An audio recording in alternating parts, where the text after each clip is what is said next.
आज का ये वीडियो बजरंगबली के चमत्कार से जुड़ा हुआ एक ऐसा अनोखा वीडियो होने वाला है जिसके बारे में कभी किसी आम इंसान ने कल्पना भी नहीं की होगी। आज का ये वीडियो डेडिकेटेड है मध्य प्रदेश के सूरज कुंड नाम की जगह में स्थित एक हनुमान मंदिर के ऊपर। एक ऐसा हनुमान मंदिर जो अपने आप में दुनिया का सबसे बड़ा रहस्य और सबसे बड़ा चमत्कार बन जाता है। जी हाँ दोस्तों, इस वीडियो के अंत तक बने रहिए। जो लोग ईश्वर की शक्ति पर विश्वास नहीं करते हैं, जो लोग नेगेटिव एनर्जीज पर विश्वास नहीं करते, जो लोग पैरेलल यूनिवर्स, पैरेलल डायमेंशन पर विश्वास नहीं करते हैं, उनकी आज सोच बदलने वाली है दोस्तों। सबसे पहले मैं आप लोगों को बता देना चाहता हूं कि आखिर सूरज कुंड में स्थित बजरंगबली का यह मंदिर कैसे अनोखा और कैसे चमत्कारी है। मध्य प्रदेश के एक छोटे से गांव में स्थित है सूरजकुंड नाम की जगह। यहां पर बजरंगबली का एक बहुत ही प्राचीन समय का मंदिर स्थापित है। यहां की मूर्ति आम मूर्ति नहीं है, बल्कि एक ऐसी मूर्ति है जो कि दिन भर में अपने आप अपनी आकृति बदलती है, अपना रंग बदलती है, अपना रूप बदलती है। कोई कुछ नहीं करता है। ये बात के सबूत वो लाखों करोड़ों लोग हैं जो आए दिन वहां पर पहुंचते हैं। पुजारी भी देख के दंग रह जाते हैं, आने जाने वाले लोग भी देख के बजरंगबली के चमत्कार को समझ जाते हैं कि आखिर इसमें कुछ ना कुछ अलग है, कुछ ना कुछ प्राकृतिक है, कुछ ना कुछ बहुत बड़ा अनोखा है।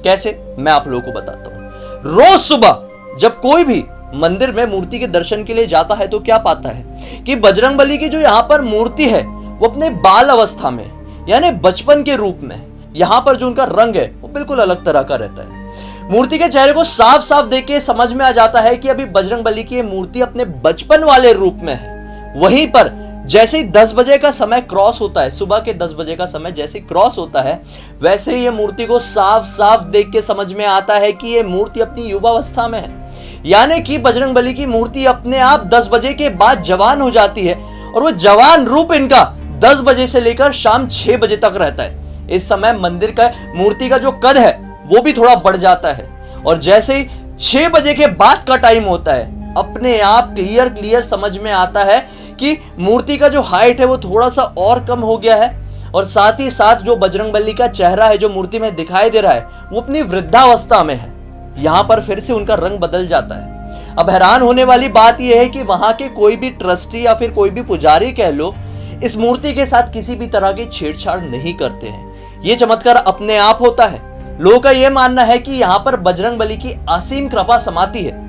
क्यों है इतना मंदिर चमत्कारी, इसके पीछे क्या कहानी जुड़ी हुई है, मैं आप लोगों को बताता हूं। उसके बाद बताऊंगा जो मैं पैरेलल यूनिवर्स, एक आदमी की भूतिया घटनाएं सब बता रहा था ना, वो भी बताऊंगा। अभी मैं मंदिर की इतिहास, मंदिर के मिस्ट्री के बारे में आप लोगों से चर्चा कर रहा हूं। दरअसल ये जो मंदिर की स्थापना है किस इंसान ने किया, ऐसा कोई सबूत नहीं है। किसी को नहीं पता है कि सूरज कुंड का ये मंदिर किसने बनाया है, किसने मूर्ति स्थापित की है। जो पुराने लोग हैं और हमारे ग्रंथों से जो जानकारी मिलती है उस हिसाब से ये पता चलता है कि बहुत पुराने समय में भगवान सूर्य यहां पर पृथ्वी में आकर किसी वजह से तपस्या कर रहे थे।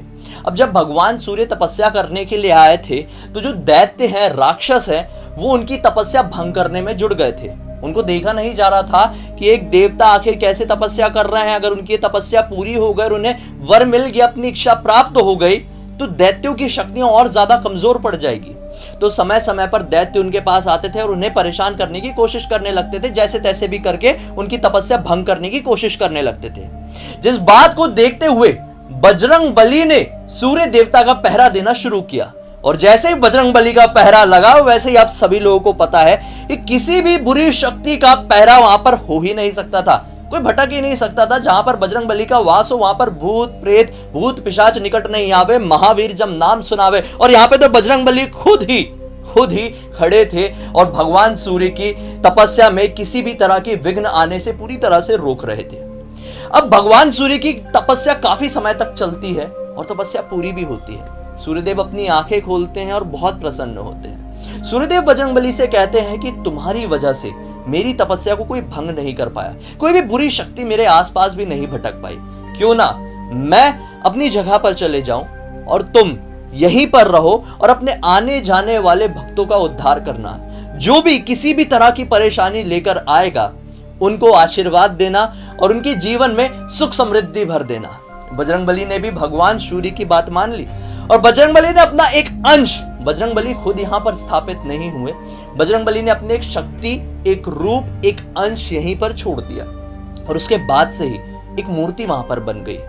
ये स्वयंभू थी। स्वयंभू मतलब समझते हैं, जो खुद प्रकट होती है। बजरंगबली की शक्ति की वजह से, भगवान सूर्य के खुश होने की वजह से एक मूर्ति यहां पर प्रकट हो गई। फिर कुछ समय बाद किसी ने देखा होगा, उसने यहाँ पर मंदिर बना दिया। जब लोगों ने यहाँ पर आना शुरू किया और फिर लोगों को समझ में आया कि ये मूर्ति नॉर्मल नहीं है भाई, इस मूर्ति के पीछे छुपा हुआ है एक बहुत बड़ा चमत्कार, जिसके बारे में मैंने आप सभी लोगों को बताया। अब बात करते हैं आगे की कहानी की। अब हमारे जमाने में आते हैं। ये बात है आज से तकरीबन 12 साल पहले की। मध्य प्रदेश के ही एक छोटे से गांव में रहने वाला पवन नाम का आदमी, जो कि बजरंगबली का बहुत बड़ा भक्त था। उसकी जिंदगी में बस एक ही हॉबी थी।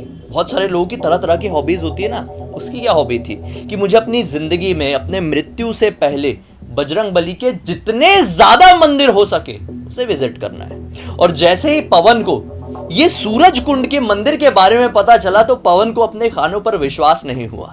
पवन इतना ज्यादा खुश हुआ, उसे ऐसा लगने लगा कि मैं एक बार यहां पर चले गया तो मैं बजरंगबली के खुद दर्शन कर पाऊंगा। अब बस पवन अपनी कोशिश में लग गया। और कहा जाता है ना कि जब उसका बुलावा आता है तभी आप उसके दर पे जा सकते हैं। बजरंगबली का बुलावा थोड़े समय के बाद आया। ये बहुत खुश हुआ, सब लोग खुश थे घर पे। और दरअसल ये जो सूरज कुंड नाम की जगह है, इसके बेहद ही नजदीक पवन के मामा का घर था। यहीं पर उसके नाना नानी, उसके मामा मामी भी रहते थे। पवन की खुशी का ठिकाना नहीं रहा। पवन ने सोचा कि मैं सूरज कुंड के मंदिर जरूर जाऊंगा अपने मामा के घर में स्टे करने के बाद। वो यही सोच के साथ अपने घर से निकल जाता है। अब यहीं से अजीब मिस्ट्री, अजीब कहानी, खौफनाक चीजें शुरू होती है। शायद बजरंगबली परीक्षा ले रहे थे या फिर जो भी कह लो। जैसे ही पवन अपने मामा के गांव में एंटर करता है तो उसके मन में अलग सी बेचैनी होना शुरू हो जाती है। दरअसल पवन बचपन में अपने मामा के घर जाया करता था, वो गांव जाया करता था। पवन के ननिहाल के लोग, उसके मामा मामी, नाना नानी, सब अच्छे खासे पैसे वाले लोग थे। इनका गांव में बहुत बड़ा घर हुआ करता था। अब ये इस बार जब सूरज कुंड के बारे में उसे पता चला था, इस बार ये अपने मामा के घर अप्रॉक्स 4 या 5 साल बाद जा रहा था।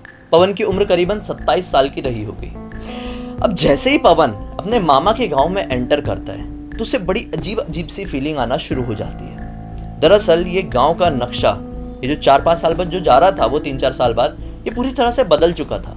उसे अपनी आंखों पर विश्वास नहीं हुआ कि ये गांव तो बिल्कुल अलग दिखा करता था। आखिर ऐसा क्या हो गया? ये जो गांव समृद्ध गांव था एक तरीके से, यहाँ पर अच्छे अच्छे घर थे, यहाँ पर सब कुछ अच्छा चल रहा था, फिर कैसे ये गांव एक नॉर्मल लिटरली गांव में बदल गया था। मतलब वहां के जो घर थे अब बंगले ना होके वहां पर झोपड़ियां थी। वहां पर जो बड़ी बड़ी दुकानें हुआ करती थी, वो बड़ी बड़ी दुकानें नहीं बल्कि टेंट लगा के लोग चीजें बेच रहे थे। उसे बड़ा अजीब सा फील होता है। यहाँ के लोग भी बिल्कुल अलग दिखाई दे रहे थे। क्या 4 साल में वहां के लोग भी बदल गए? क्योंकि ऐसा होता है ना, हम किसी जगह जाते हैं तो कई बार छोटी जगहों के लोगों से हम फैमिलियर हो जाते हैं, उनका चेहरा हमें याद रहने लगता है। भले ही हम उन्हें पर्सनली नहीं जानते, लेकिन उनका चेहरा हमें याद रहने लगता है। पवन भी इस बार गया था, लेकिन इस बार उसके पहचान का चेहरा उसे कोई नहीं दिखा। जैसे वो ट्रेन से उतरता है तो रेलवे स्टेशन का हुलिया भी पूरी तरह से अलग था। मानो कि एक बंजर जगह पर आ गया है, एक ऐसी जगह जहां पर ठीक से पेड़ पौधे भी नहीं उग पा रहे हैं। यहां पर एक ऐसा स्टेशन जहां पर काफी सारे लोग होते थे, उस स्टेशन में पवन के अलावा कोई नहीं था। ट्रेन रुकी तो थी, लेकिन पवन अकेला उतरा था। रात का समय था, रात का सन्नाटा था, तेज हवाएं चल रही थी। पवन धीरे धीरे करके आगे की तरफ बढ़ जाता है। अचानक से उसकी नजर पड़ती है कि एक टेंट लगा हुआ है और वहां पे एक टिमटिमाता हुआ बल्ब, टिमटिमाते हुए बल्ब के बिल्कुल नीचे खड़ी है एक बूढ़ी सी औरत जो वहां पर चाय बना रही है। पवन को अपनी आंखों पर विश्वास नहीं हुआ, क्योंकि आज से 4-5 साल पहले रेलवे स्टेशन पूरी तरह से समृद्ध था, बाहर बड़ी बड़ी दुकानें थी। उसको विश्वास नहीं हुआ कि कोई भी जगह तो भाई डेवलप होती है समय के साथ, इसका डिग्रेडेशन कैसे हो गया। पवन को अपनी आंखों पर विश्वास नहीं हुआ।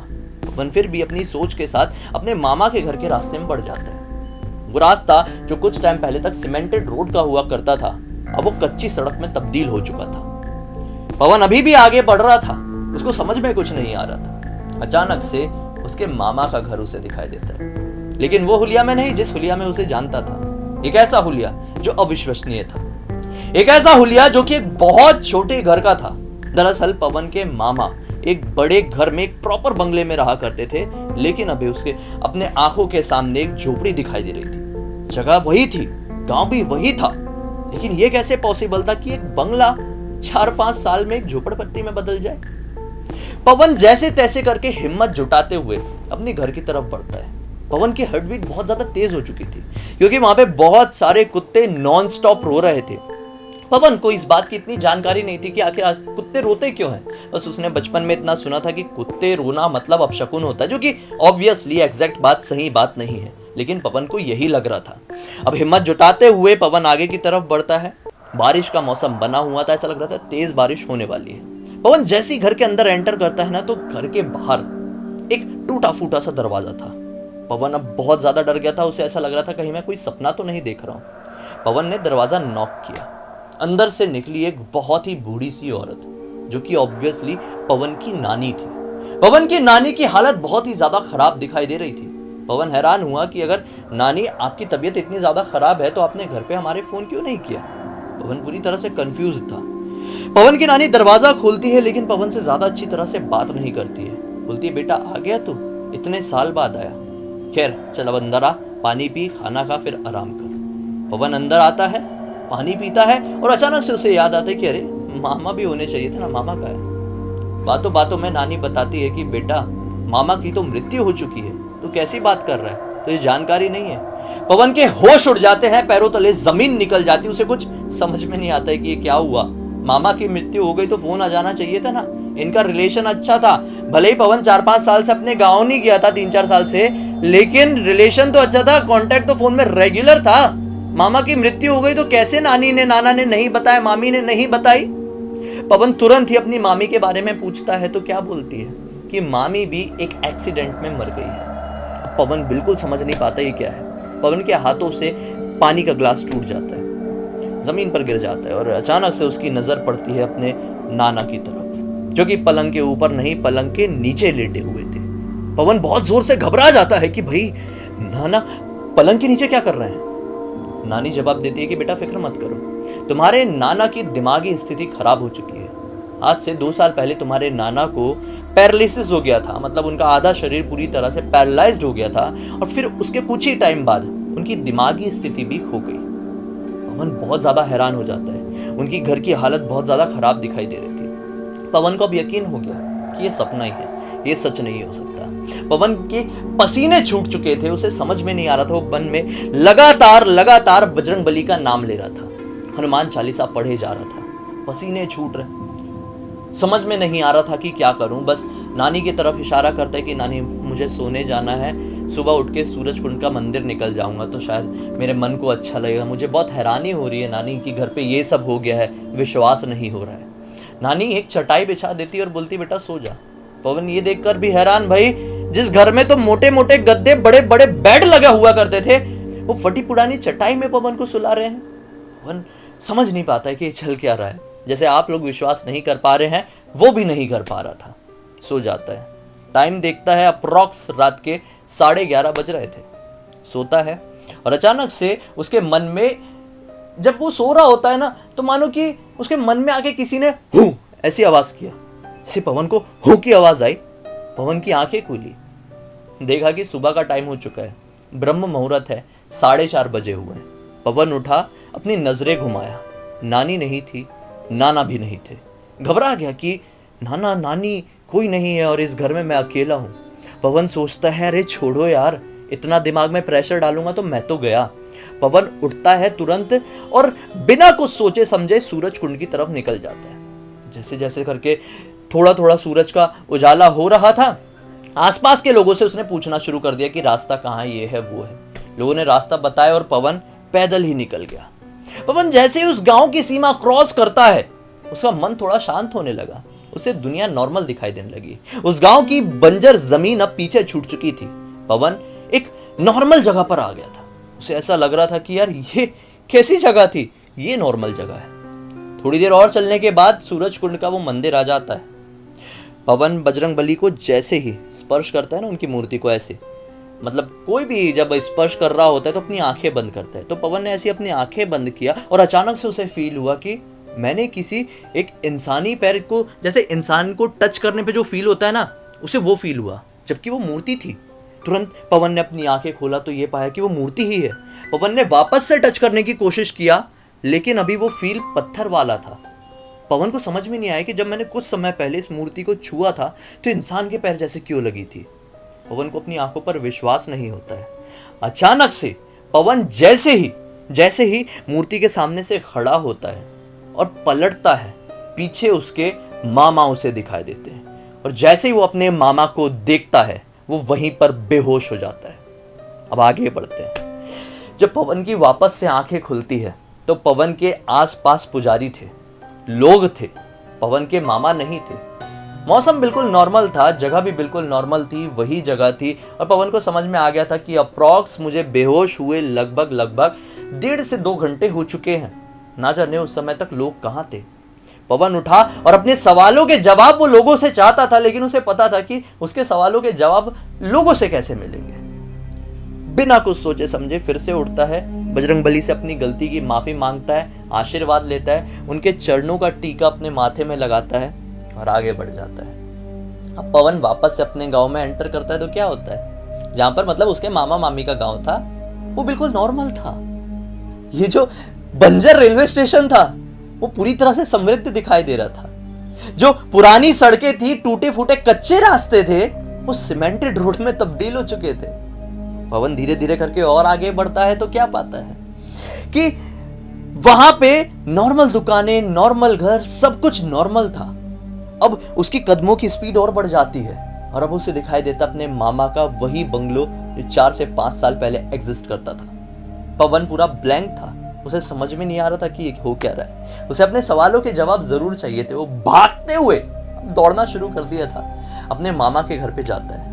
जैसे ही नॉक करने वाला होता है कि अचानक से दरवाजा खुलता है और दरवाजे में उसकी मामी खड़ी हुई थी। दरअसल नानी ने तो कही थी कि मामी की मृत्यु हो गई है। बदल तो बहुत कुछ गया था, केवल ये अकेली चीज नहीं बदली थी। वो कहती, बेटा तू इतना हाँफ क्यों रहा है, हमें तो पता ही है तू आने वाला था, तू इतना भागे भागे क्यों चला आ रहा है। पवन को अपनी कानों पर विश्वास नहीं हुआ। पवन अंदर जाता है और अपनी मामी को एक एक चीज बताता है। मामी भी थी, अब नानी भी थी और नाना भी बिल्कुल नॉर्मल अपने बेड में बैठे हुए थे।